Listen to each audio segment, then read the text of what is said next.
Hello, my friends in this universe of power. Me llamo Gabriel Peña y yo soy el Texas Titan. Y bienvenidos a Titan Talk. This is a very different episode of Titan Talk that I'm bringing to you. It's the first episode that I'm doing where I am the only person here. And it's kind of weird talking to myself, but whether this be therapeutic for myself to deal with some things I'm going through, or whether it's a way to enlighten some of you all as to the insight of what goes on behind the scenes as a pro-strongman. But I've got some things happening in my life that I felt would be good to share on an episode of Titan Talk. And I'm recording this episode on the eve of Sunday the 31st. I am 6 days out of the Giants Live World Deadlift Championships in Cardiff over in Wales. I fly out in 3 days on Wednesday, my birthday. But I'm so excited for this competition. I have been for so long, yet I am dealing with an obstacle. I think of the sentiment, I was reflecting on this in my training this evening, which I literally just got back from. I can't remember the last time I had a perfect competition prep. You know, the idea of nothing going wrong leading up to a show and just feeling confident as can be, ready to go completely balls to the wall on everything. That, I think the last time I ever felt that, I was recalling this, and the last time I felt that was in 2019 for Nationals. So, you know, all of 2020, 2021, 2022, every competition prep that I've done since then has had some sort of hiccup or obstacle along the way. And I like to think, if my buddy Kevin Ferris was here and I was telling him, I can't remember the last time I had a good comp prep, he's like, Gabe, that's a thing of the past. We never feel 100%. Nothing's ever all perfect, but you know, we really try to push and give it our all in our endeavors and ambitions, especially with this sport. But also with this sport, we really like to dance with the devil. It's a very fine line dance too. But here I am, 6 days out of the Giants Live World Open, and up until this point, you know, especially at World's Strongest Man a couple months ago, I've been dealing with the knee injuries resurging from last year, and that's been frustrating as hell. But after Worlds, I had some really good insight from a very, very dear friend of mine, who was also my man with the magic hands and physical therapist for a long time until he moved. He got to check out my knee, and apparently, you know, the deadlift muscles become so hyper-developed, or a lot of the back and posterior chain muscles become so hyper-developed that my knees are getting pulled too far laterally. My actual kneecap was not tracking where it needed to on a lot of the movements. And whether that be what contributed to the initial meniscus tear last year, that is the root of all these injuries, or whether it's an after effect of, you know, the initial injury. The fact of the matter is that my kneecap was not tracking where it needs to. So I found that out a little over a month ago, and I've been doing steady progression and getting my knees to move and track along the right path, and it has really, really caused my overhead press to skyrocket and feel more comfortable. Squats are feeling better. Just everything where I apply the pressure on my legs, especially unilateral stuff like step ups or lunge variations, it all feels better because my knee is moving where it needs to. So that's been looking good. But here I go again. There's another obstacle that I faced with. So last weekend, which puts 2 days out of the World Deadlift Championships. And mind you, that's just one weekend. The following weekend after the World Deadlift Championships is the Shaw Classic. So I've got two really big, really heavy shows back to back. And now last weekend, I was training stones on Sunday, exactly 7 days ago. And at Giants Live, we have the Castle Stones, which is a run-in to a 5-stone tower, I believe, of increasing weight to descending heights. And they're big stones. You know, if they're not in the upper 200-pound range to start, then they're in the lower 300s, but they finish off just right over 400 pounds. So heavy stones, but I was practicing my stone runs, really just working it, going for speed, doing the run-in, all of that stuff that I'll be doing in Wales at Giants Live. And I was feeling good. I was one-motioning every single stone. Just everything was on point. I got to my heavy set where I had a really hefty stone at the end, but something still well within my capability, and I just had the go command given to me. I took off, and the stones were one motioning just so beautifully, so smoothly, and so fast. I was riding kind of like a high off of my own power. And by the time I got to that last stone, a stone that I always lap and take my time getting it to the platform. I one motion did also, and it was feeling good off the start, but as I got just in those final few inches of range of motion leading to the load, I felt a pop come from my right bicep, and it was a very, very small pop. It started from the shoulder, so that makes it a proximal pop, the proximal insertion of where the bicep meets the shoulder. And I immediately just put the stone down, and that's the last thing any strongman who's been in this long enough, or strong woman, is when you're doing stones, you don't want to feel any pop. And although it was a very small pop, it was a distinct pop. So I shut it down after that. And of course, all the thoughts just go through my mind like, oh my gosh, I just tore my bicep. This is it. There goes the Giant Slide. There goes the Shock Classic. There goes whatever else in the foreseeable future. Here comes a surgery maybe. But, those are all things that you can't do anything in that moment other than take what happens, learn from it, and then devise and develop and strategize what comes next, keeping in mind the end goals. Anything that happens realistically in the scope of a few months is not that long in the scope of the years that I aim to be doing this, especially if it's something that, I got to get taken care of to come back stronger. But anyways, the pop came from my biceps on the right-hand side, and this is the side that I did not tear back in 2013. So I had a torn bicep before, but that was almost a decade ago. This is my arm that has been not operated on. I was optimistic. There was no real pain right away, and although the area that felt the pop came from was a little tender to the touch and stiff, there was no pain. I did notice that there was maybe like a slight indentation where possibly something could have retracted or knotted up when viewed from a certain angle. But I was optimistic that it was not as bad as it could be, and there was very much still a connected muscle there. So I was optimistic. I waited till the next day, like I would advise any of my athletes to do, like just rest. Don't do anything right away. It's very short term to the initial trauma. You don't want to exacerbate the issue if there's something bad going on there. So pretty much just rest. Don't work out anymore at that point. Just especially, at that point I was less than 2 weeks out of my contest, 13 days. So it was all about smart calls at that point. I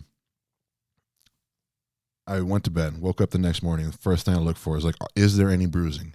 Did any blood pull up somewhere indicative of a tear, of an actual tear? And there was no bruising. There was no swelling. There was no inflammation. There was no real pain. I could palpate and feel like a little bit of stiffness, and I could still see like an indentation, maybe something retracted a little bit. But the odd thing is that there was no pain and no bruising. If I tried to use the bicep, it let me know it was there. But again, all signs pointed to that it was not something serious. So with that happening and the data that I was given off of how my body responded to it the next day, I was optimistic that either it was a sprain or at that high point of tension on the one motion that maybe just the fascia, the binding that holds the muscle in place, the outer covering is what ripped and retracted back. And that I don't necessarily need, in that moment. Like it can heal a lot better than muscle would. But even that being said, the fact that there's no inflammation is a really good sign. So as much of a mind game that was to have a pop come from the bicep less than 2 weeks out of a contest that was going to be using my bicep a lot, I was optimistic and I was thinking that it was a sprain, so I wasn't too worried. And, anytime that we have an injury, I advocate this to my athletes a lot too.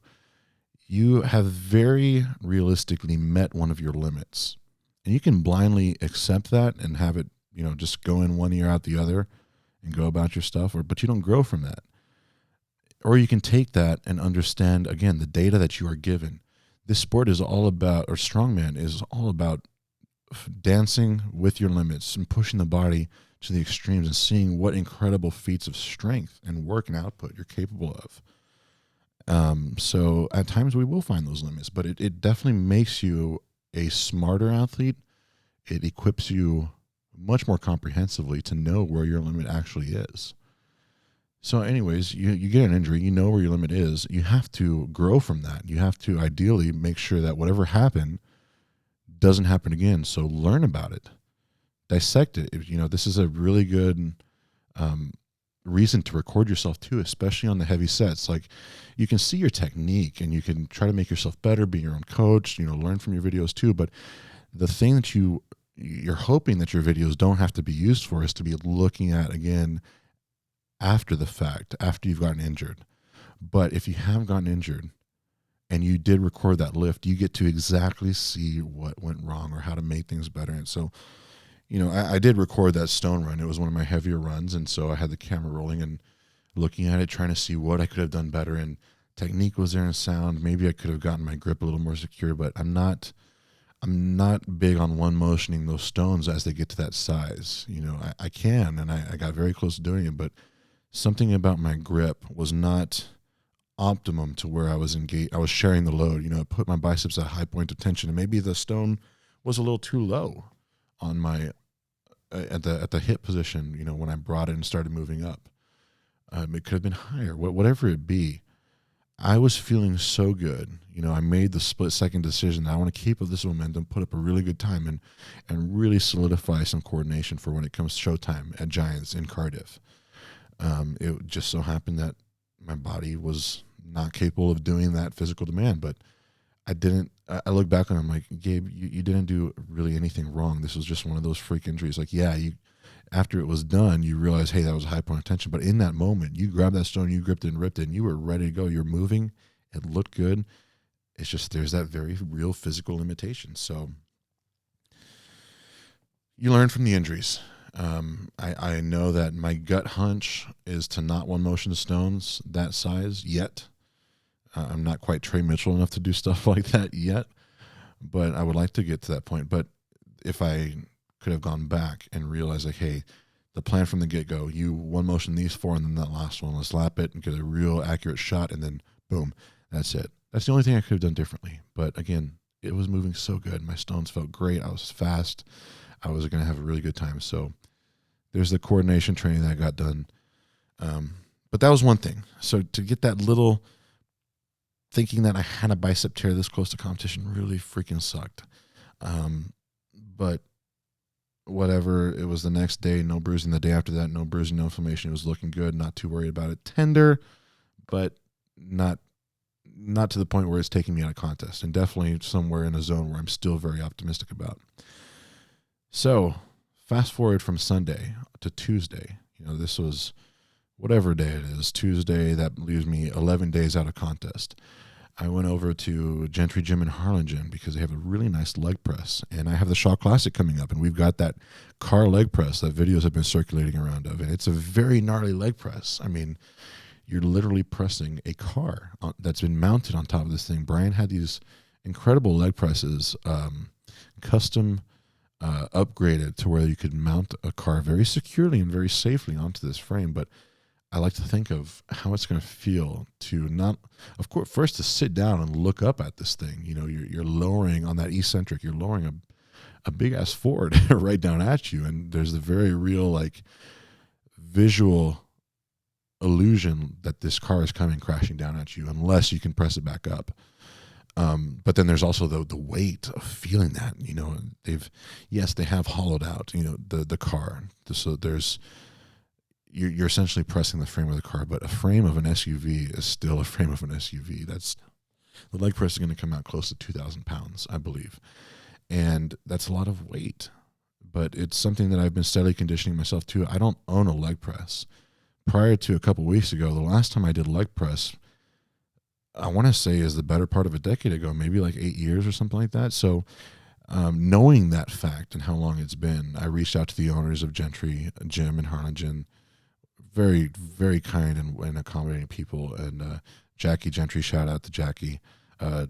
She opened her gym and made it very welcome for me to come train leg press over there. And it's a 40-minute drive for me, but when you've got a great hardcore environment like that, the drive is nothing. But anyways, I had gone out to the gym a week prior, hit a really nice heavy weight on the leg press, and I got it for 2 or 3 reps, I believe. I can't remember the exact weight, but it was up there. And I remember the plate count, because when I came back on this past Tuesday, I wanted to do that same weight, but I wanted to get sets of 5 with it, just building a little bit more endurance. So I go through a warm-up, get it all done, get on the leg press, start doing my warm-up sets, and then I get to that top weight.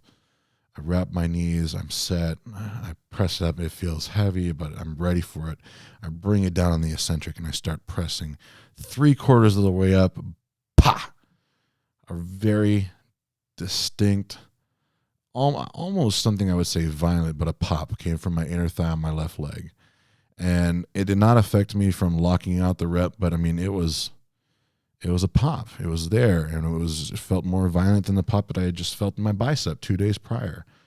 And excuse the curses, but this is going to be an emotionally charged episode. But it's like, fuck, I just possibly tore another muscle, and this one came from my hip, and it's a big muscle, and more importantly, it's a deadlift muscle. These are the deadlift is my favorite event. I'm going to the World Deadlift Championships. I want to pull something incredible, and one of my muscles I'm going to use just went. So I get off the leg press. My lifting partner instantly knew something was up because I told him I was going for 5 reps, and I locked it up after 1. I told him I felt a pop. I got my knee wraps off, and then as soon as I get my knee wraps off, my vision starts tunneling, and my hearing gets muffled like I'm underwater. And that lasts for about 30 seconds. And this specific occurrence has happened to me numerous times. The first time it ever happened to where I took note of it was in 2013 after I tore my bicep doing an axle clean and press. The same thing happened. Vision tunnels out. I can still see, but a very small focal point in the center of my field of view.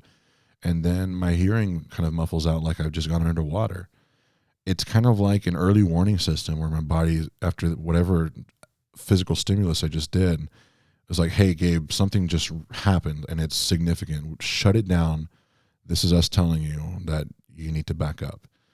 And it happened. And so that's happened to me also when I've thrown out my back, when I've sprained muscles. It happened to me at World's Strongest Man last year in the yard when I tore my meniscus. That was how I knew I did something serious to my knee then too. But that happened. And so in that moment, it's like, fuck, here we go again. Something bad happened, and I drove all this way to Harlingen to train. And, this is a weight that I just did last week. What did I do wrong? There goes Giants Live. There goes the Shaw Classic, 2 contests that I feel so honored to be invited to.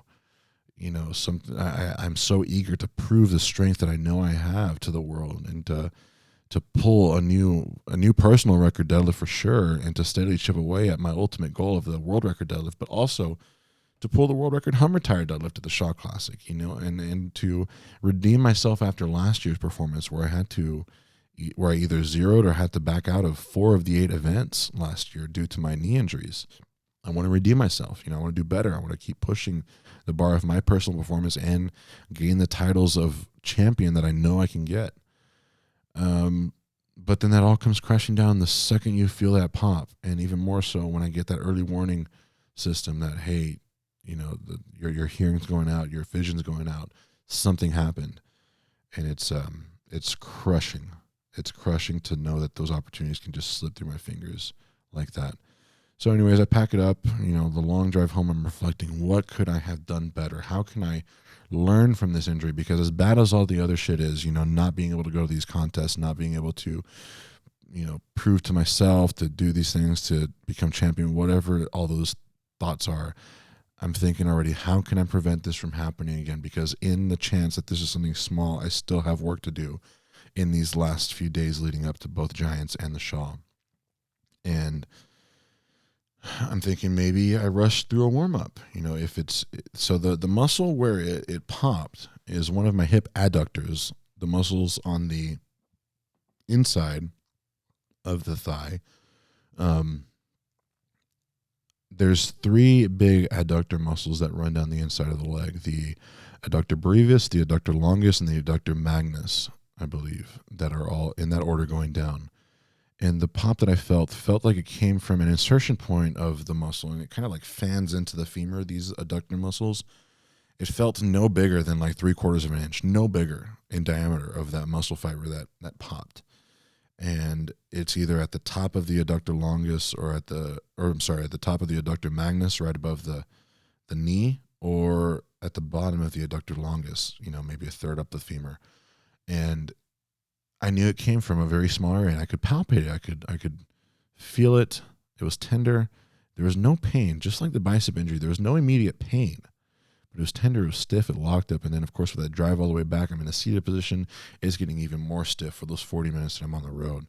But I'm thinking, how could I have done it better? You know, the 40-minute drive from my home in Annenberg to Harlingen, maybe that had me in that seated position for too long. I should have gotten on an air bike or a row or done something for at least 5 minutes of steady blood pumping, blood flowing, you know, general physical preparedness, GPP, whatever it is. Just get some more friction, some more circulation, some more heat to the area.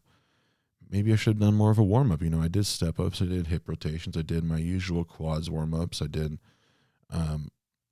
maybe there was more I could do. And I steadily progressed through the leg press. You know, plenty of warm-up sets leading up, plenty of volume. Very hard-pressed to figure out how I could have done anything better. What I come down to thinking is, okay, well, the very real truth is I did drive a distance.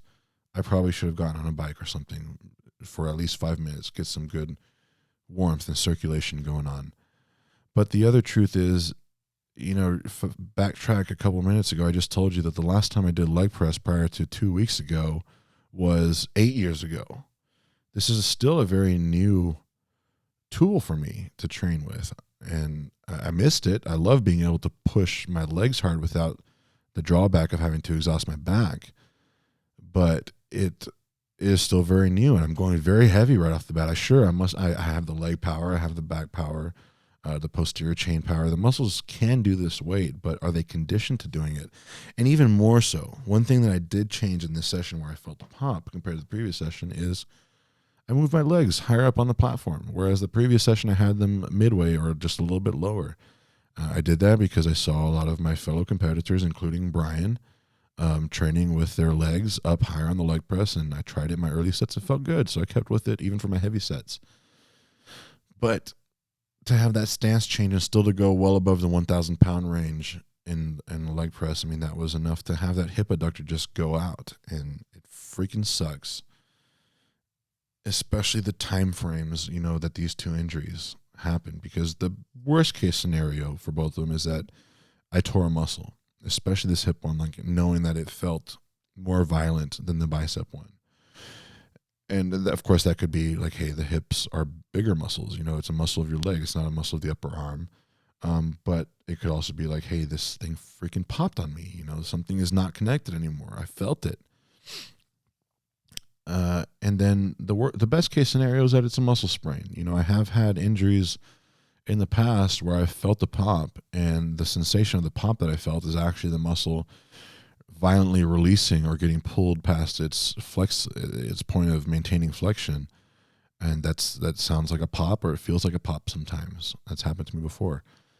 So that's the best case scenario. So I had to do the same thing as the bicep. Go home, try to be calm, try not to have all those voices in my head of you just messed up all your chances, Gabe. You're not going to get these chances again. If you have to back out of this contest, you know, that was it. Giants is not going to invite you again, whatever. Just dangerous, toxic thoughts. And instead, I rested, I went to sleep, and I woke up the next day, searched for a bruise, and there was no bruise there. No pain, no inflammation, no redness. I could palpate again, tenderness and stiffness, and it was a little tough walking around. Not too much with walking around, but like initially after waking up in the morning, raising my leg or externally rotating and raising was tough. But no real signs that anything major happened, especially with the bruising. I was so sure I was going to wake up and see some pretty colorful bruises on my leg, but nothing. So, you know, the days would go by, and I tested some stuff, maybe doing like an air bike for 8 minutes at a pretty high effort zone. That was fine. Then I think not 3 days, but 2 days after the initial injury, I was back in the gym, and I'm like, I got to test this out. Yeah, if I had more time, it would be more rest, but I don't have more time. I've got a ticking clock, and all of last week, you know, I'm here on Sunday, all of the past 7 days, the 23rd and on of July, I had work I needed to do to prep for these shows, to prime. I had one more big deadlift I wanted to hit. I wanted to do more farmer's walk, more stones. I wanted to do just more work in general, and stuff for the Shaw too. Like I need to get under a yoke. I need to do more circuits of dumbbell. I had a lot of work I needed to pack into this week, but then I got hurt and I had to shut it all down. So 48 hours after the injury, 2 days after the injury, I'm back in the gym. I need to test my deadlift. If I can't deadlift, the basic fundamental exercise that's in both of these events, then I can't really do these things. So I was back in the gym. I started off, a very comprehensive warm-up. Got 135 on the bar. I did that for a set of 10. It's lightweight, less than half my body weight. Got 225 on the bar. And that first rep of 225, I felt that tug come from the inner thigh. And it's like, oh my God, this is still not my body weight. It's only 2 plates and I'm feeling a tug. I still did it for 10 reps, but I wasn't satisfied with how uncomfortable that first rep was of the set that I did 225 again for another set of 10. And that went well. I felt confident to go to 315, and although I could feel a tug on the first few reps of 315, it was not enough to stop me, and I did a whole set of 10. I repeated it for another set of 10, and then I went to 365, a little bit heavier, felt the tug, but nothing to stop me, did a set of 10. I had one more jump that I wanted to do just to keep it smart. Anything above that jump would have been reckless, just because of, even if it was a sprain, there's micro tears that happen on sprains, and you can easily make a sprain worse by trying to push a recovering muscle too hard. So I knew that, and I felt confident going to 405, and I did. I did the first rep, and I could feel a tug, but I was able to just push on through the set and got it done. But I shut it down after that. 405 for set 10, raw, and but that's 40% of my max. My max is 1,000 pounds. And to get to 40% and to feel like, hey, this is where I need to shut it down for the day, because anything above this would be reckless, it's not a good feeling. Especially when I'm chasing numbers in the 1,000+ pound range, especially when we're talking about things like 505 kg, over 1,100 pounds. I mean, spraining a hip muscle in 10 days prior to the show is just so not ideal. And it's just really sucked. Like, this whole past week has just been putting myself through the mental ringer. Like, I desperately want so bad to just be able to push all gas and no brakes and just put up a crazy astronomical deadlift without anything holding me back.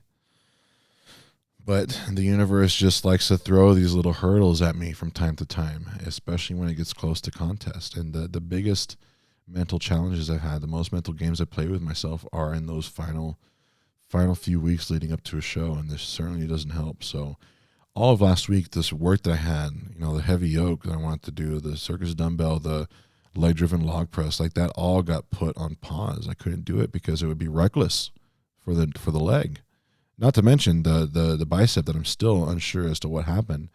I tested that out lightly with some arm stuff, and any direct bicep work, I felt it, but it didn't stop me. But is it enough to do a heavy stone run or heavy sandbags or farmer's walk? Is it going to hold me back on stuff like that? I don't know. So fast forward the last few days of the week, I did not train on Friday, did not train on Saturday. Here we are on Sunday. I knew I had to do something because this was getting to a point where the last deadlift that I did was 405 for 10. I did not feel safe doing more than that because of the tug I felt on my hip muscle. And I'm going to be flying out to Wales in 3 days. There's a very real reality that sets in that I might have to make a grave, heavy call. Because if I can't pull a heavy deadlift without hurting myself, when I get to Wales, the first event of that contest is the World Deadlift Championships.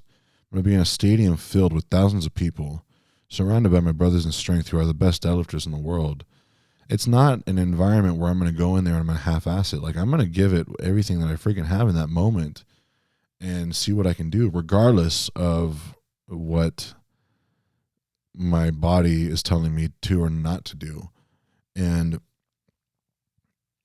if I test out my deadlift and I have really concrete warning signs like, hey, Gabe, you cannot do this safely, then I might have to make that call that I can't do giants. I might not have a muscle tear. I might just have sprains right now, but a sprain is still an injury. And if I go chasing 1,050-pound deadlift and I get it halfway up my knee and then the hip muscle completely tears, well, now I need surgery. Now I've bombed out of that whole contest. Every other event minus the hammer hold, and I mean, even that is still going to require some hips, but every other event definitely uses that hip adductor and it's blown out. There's no way I can do it. So at that point, I've left my wife and my infant daughter, gone to a foreign country, bottomed out of the entire competition due to injury. I'm stuck there, still got to deal with all the plane rides back. And then I get back home, not only is my quality of life diminished and my ability to help my wife care for our daughter diminished, but now the Shaw Classic, which is the next weekend, is completely out of the picture too because I've torn or completely injured myself. That's the possible reality that I'm having to entertain. It's like, if my body is telling me I can't do this, then for the sake of not blowing out of 2 contests and having a surgery requiring injury, I might have to back out of one. And it would be a super painful contest to back out of because that's my freaking arena, man. Like, I want a deadlift world record. I know I am one of the few men in this world capable of pulling a deadlift world record that can beat half Thors and Eddies. And I don't want to miss out on this stage, but if it will cost me my enjoyment of life and my ability to help care for my daughter and doing another contest like the Shaw, I mean, what's the point when I could have listened to the signs that my body gave me? So knowing that, there was very real pressure to test my deadlift and see how much further my recovery has come from the 405 that I did for SO10. And I made that tonight. I'm literally talking to you all right now, just minutes after getting back from my session where I got to test the deadlifts.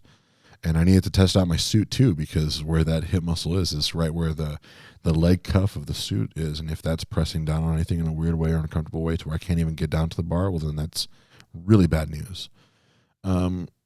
But I went through my warm-up, great warm-up, had a good buddy of mine, Eli, one of my assistant coaches at Alpha Fit, someone who I've known for a decade there, helping me, and to have his help, especially with loading bar weights and getting my suit on, it really let me stay in the zone of warming up as effectively as I could, biding my energy and making the most out of this session, because I had to be very careful. Like I'm 6 days out. And I have to test this, but at the same time, everything that I do is potentially consequential in making me weaker for that contest in 6 days. But warm-ups went well. I mean, I did 135 for 10, 225 for 10, and I went straight from 225 to 405. I skipped 315. In the first rep of 405, I felt a good tug, but nothing that stopped me. I did 405 for a second set just to have peace of mind. Went to 495, 5 plates.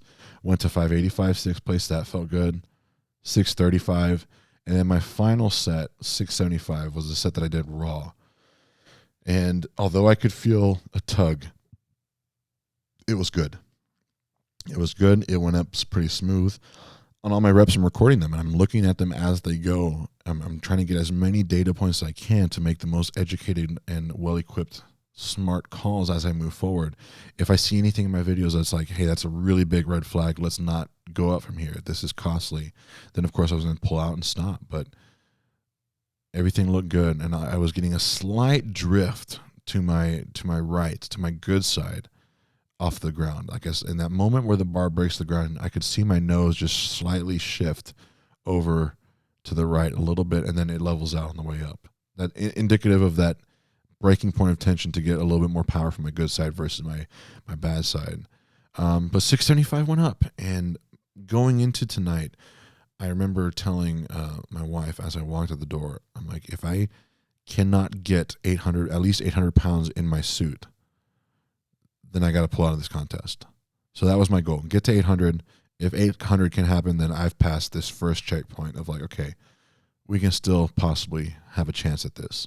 So 675 was my last raw warm-up. It went up. It was level. It was smooth. Now, I'm not really punching the gas on any of these. Not nearly my fastest list, but I'm trying to make sure that I'm accurate and braced through it.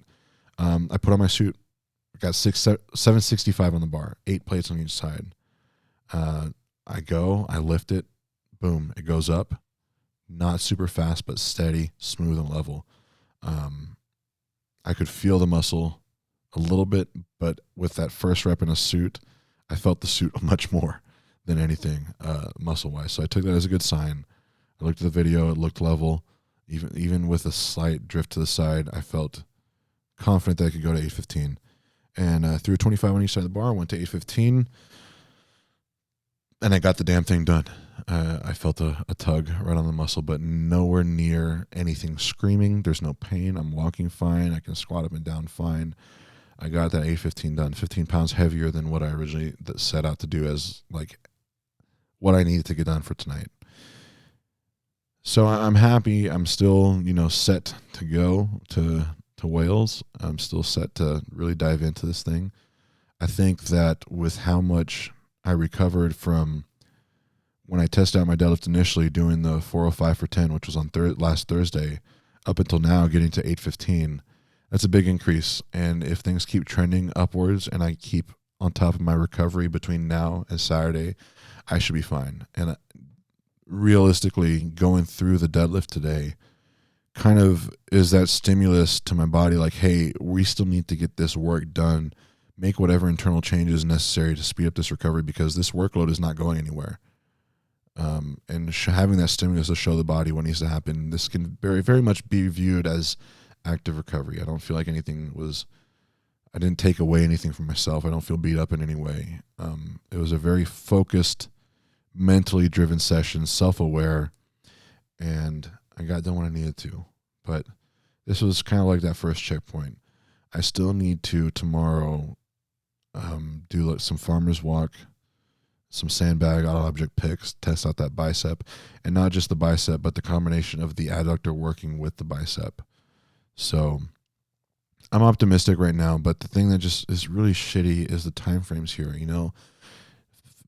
You give me 2, 3 weeks, 4 weeks, and sprains are minor injuries. They should be viewed as significant injuries that require definitely good recovery efforts to bounce back from and not make worse. But give me 3 weeks and I've got this thing in the bag. But to have it happen within 10 days of my contest is not a good one, especially when I have to start weighing decisions like, do I back out of this one for the sake of the other one? That's the last thing I want to be thinking of. All I want to be thinking of is how hard I'm going to punch the gas when I get to that deadlift bar in that stadium filled with thousands of people with my brothers who are the best deadlifters in the world. That's all I want to think about. But this is the life of a pro strongman, chasing these unfathomable, incredible feats of strength. We find our limits and our bodies break down from time to time. The ultimate goal is making sure that we minimize the damage or how badly our bodies break down when they do, and also that we learn as much as we can from them, because we are always aiming for ultimate strength in all meanings of the word, not just physical strength, but mental strength, and the ability to have the knowledge and the insight to recover from any setback as quickly and as effectively as possible. So these next few days, I fly out on Wednesday. I'm going to, like I said, tomorrow, Monday, the first day of the week, I'm going to have to test some moving stuff. Farmers and maybe some sandbag picks for some odd object work, but I got to be very smart, very light stuff, but just heavy enough to give me that insight, because in the worst case, and this is the worst case, I'm trying to avoid it by all costs, I have to pull out of the contest because I'm getting some very big warning sign from my body that if I don't listen to it, it's going to be exponentially worse. And as hard of a call as that would have to be, that I would have to make, it would have to be the smart call for my career. But as of right now in this moment, all systems are go. My recovery from these little muscle sprains is right on track. And I'm really hoping that this time next week, next Sunday, I am sitting happily in my hotel room, ready, or no, not in my hotel room. I'll be back here. I'm sitting happily on a plane flying back to McAllen after a successful outing at Giants Live in Cardiff. That's what I'm hoping for. And it's looking that way, and it's looking like I'll still be able to get some effective training in for the Shaw Classic too. which I'm so excited for. I would have been crushed to have both contests taken from me, but this is the thing. There's never the idea of a perfect competition prep is it's nice and you really strive for it as best you can, but actually achieving it is such a hard thing to do, especially as a pro athlete where you have such a quick turnover from contest to contest. As an amateur, a lot of the amateurs I coach, they'll pick out 1, 2, maybe 3 contests a year tops. But there's some athletes that they pick just that one contest a year and they want us to gear all of our efforts towards that. And that's totally fine. And I mean, I respect it. I'm happy to coach athletes for that. But myself as a pro, it's not just one contest a year. It's multiple contests a year. And guess what? If a big prestigious competition comes up and they want me on as an alternate, or I get a last minute invite, or I get a full invite early on altogether, I'm going to take it. I know I have what it takes to become the world's strongest man. I know I have what it takes to get a world record deadlift, and I'm going to give it my all to do so. It's just there are these little hiccups along the way, and we have to become strong at not just executing the physical task, but strong at knowing how to best approach recovery, and strong at knowing how to quell the negative, toxic voices that tell you you're not good enough, you're going to fail, you're going to have to pull out of everything that you do, you hurt yourself, you ruined all the chances that they're never going to call you back, you're not going to get that invite, you're not, whatever. All those voices that just break you down more and more and more. Instead, you could be using the efforts that you have to confront those voices and gearing them towards something constructive, building something rather than breaking down. And that's what I intend to do. I intend to keep smartly building up the confidence I need. Up until these injuries, my prep has been awesome. I love all the love that you guys have been sending in for my deadlift videos. I see the comments even if I don't get to them. It's been feeling really freaking good, and I'm hoping that maybe 2 more days from now these little injuries are gone completely and I can just really open up the engines and full send that barbell. I don't know if I might be, spraining muscles a couple less than 2 weeks out of a contest is not what happens to someone who pulls a world record deadlift. So am I the guy that gets 505 even prior to these injuries? I don't think realistically speaking, I pull 505 this year. But I do know I can get a world record some year. And last year I got 1,000 pounds. This year I really want to get that 1050. There's no jump in between. We do 1,000, we do 1050, and then we go for the world record. And I want to get that 1050. I want to give it my all and make a damn good run at it. So my plan right now is to hit 1,000 pounds again, make it look better than last year, and then go for that 1050. Let's see what we can do. I'm so excited to step on that stage again, even though it's in a different arena. The lineup is incredible. Giants live shows are just such a blast to do. They take such great care of us. And I mean, the stadium filled with people, the cheers, the electricity, the atmosphere, meeting the fans after. It's just a wonderful experience. And I want to make the most of it. So I'm excited that things are looking good. This episode might have felt like just listening to a madman rant on and on and on, but I feel like there are some people out there that might be able to get something from this, having a pro strongman who is about to step on one of the world's most prestigious stages, especially for the deadlift, and dealing with the things that I'm dealing with. It happens. I mean, these things happen. This sport is dancing with the devil in terms of avoiding injury and finding our own limits. But that's just the way it is. That's the way the cookie crumbles, and we can be confronted with this adversity and be overcome by it and decide to give up, or we can find a way to adapt, improvise, and overcome and just keep pushing onwards with our goals. And that's fully what I intend to do, no matter how hard that might be. But I am really looking forward to these stages that lie ahead. Cardiff in the UK is going to be amazing, and the Shaw Classic is going to be incredible. I can't wait. In classic fashion, we'll still end this podcast with a space out. I might not have someone here to talk to, but for today's space out section, this is going to be a weird one, and it's a weird one in a way that the origin of this came to me while I was in the shower, no less. But sometimes you have just these profound thoughts, and they're just so existential and so inducing of question that you can't let them go. So here's what occurred to me. With the advancements in artificial intelligence, we're seeing. I'm looking at my camera right now too. It's got a gimbal on it. It's got AI already programmed into it.